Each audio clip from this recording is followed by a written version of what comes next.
اور میں ان کی باتوں کو بڑی دلچسپی سے سنتا تھا۔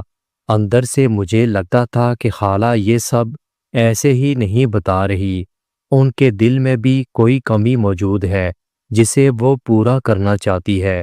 رات کو جب میں اپنے بستر پر لیٹتا تو خالہ کی مسکراہٹ، ان کی آنکھوں کی چمک، ان کے الفاظ سب میرے ذہن میں گونجنے لگتے۔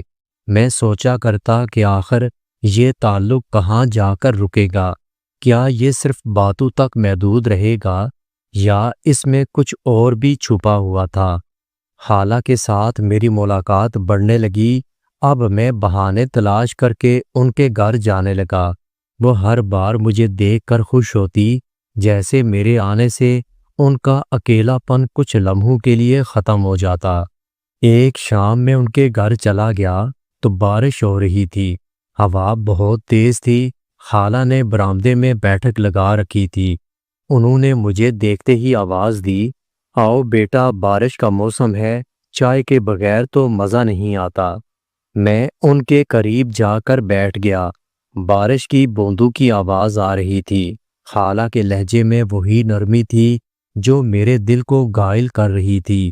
انہوں نے چائے کا کپ مجھے تھماتے ہوئے کہا، جانتے ہو اس موسم میں انسان کو سب سے زیادہ کس چیز کی کمی محسوس ہوتی ہے؟ میں خالہ کی بات سن کر مسکرانے لگا، لیکن دل کے اندر ایک عجیب شور تھا۔ ایسا لگ رہا تھا جیسے وہ یہ الفاظ خاص طور پر میرے لیے کہہ رہی تھی۔ اس لمحے ہوا کا ایک جھونکا آیا اور ان کے بال رخسار پر بکھر گئے۔ انہوں نے بالوں کو کان کے پیچھے کرنے کی کوشش کی، مگر وہ بار بار آگے آ رہے تھے۔ میں خود کو روک نہ پایا اور ہلکی آواز میں کہا، خالہ، آپ کو پتہ ہے آپ کی مسکراہٹ پورے موسم سے زیادہ حسین ہے۔ وہ تھوڑی دیر مجھے دیکھتی رہی، پھر مسکرانے لگی۔ اب ہمارے درمیان باتوں کا انداز بدلنے لگا۔ پہلے وہ مجھے محض امی کا بیٹا سمجھتی تھیں، لیکن اب ان کے الفاظ میں ایک اور نرمی اور قربت آ چکی تھی۔ وہ میرے ذاتی معاملات پر بات کرنے لگی۔ ایک دن خالہ مجھے کہنے لگی، بیٹا، تم نے کبھی کسی کو چاہا ہے؟ میں نے خالہ کی آنکھوں میں دیکھتے ہوئے جواب دیا، ہاں چاہا تو ہے، مگر میں کہہ نہیں پایا۔ خالہ تھوڑی دیر کو خاموش ہوئی، پھر ہلکی آواز میں بولی، کبھی کبھی خاموش چاہت بہت کچھ کہہ دیتی ہے۔ ان کی یہ بات میرے لیے کسی اشارے سے کم نہیں تھی۔ میرا دل چاہ رہا تھا کہ میں وہ سب کہہ دوں جو میرے دل میں چھپا تھا، مگر ابھی وقت نہیں آیا تھا۔ کچھ دن کے بعد مجھے ایک اور موقع ملا۔ میں خالہ کے گھر گیا تو خالہ کہنے لگی، بیٹا یہ پنکھا ٹھیک کر دو، یہ بار بار بند ہو رہا ہے۔ میں پنکھا ٹھیک کر رہا تھا، مگر مجھے محسوس ہو رہا تھا کہ خالہ کی نظریں مجھ پر لگی ہوئی تھیں۔ میرا دل تیزی سے دھڑک رہا تھا۔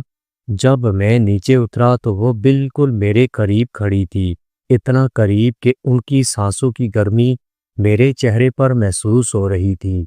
وہ مسکرا کر بولی، شاباش، تم تو بڑے کام کے نکلے ہو۔ میں نے آہستہ سے جواب دیا، آپ کہیں تو ہر کام کے لیے حاضر ہوں۔ میری بات سن کر ان کی آنکھوں میں پھر وہی چمک آئی جسے میں پہلے بھی دیکھ چکا تھا۔ پھر ایک دن میں ان کے گھر گیا تو خالہ کچھ اداس لگ رہی تھی۔ میں نے پوچھا، خالہ کیا ہوا، سب ٹھیک تو ہے؟ انہوں نے کہا، کبھی کبھی دل بہت خالی لگتا ہے، انسان چاہ کر بھی اپنی تنہائی کو چھپا نہیں سکتا۔ میں ان کے قریب جا کر بیٹھ گیا۔ میں نے کہا، خالہ، اگر آپ چاہیں تو میں ہمیشہ آپ کا ساتھی بن سکتا ہوں۔ میری بات سن کر وہ حیران ہوئی، تھوڑی دیر مجھے دیکھتی رہی، پھر مسکرا کر بولی، تم تو بہت بازر نکلے ہو۔ اس دن کے بعد ہمارے درمیان فاصلے بالکل ختم ہو چکے تھے۔ اب وہ کھل کر بات کرتی اور کئی بار مجھے ایسے لگتا جیسے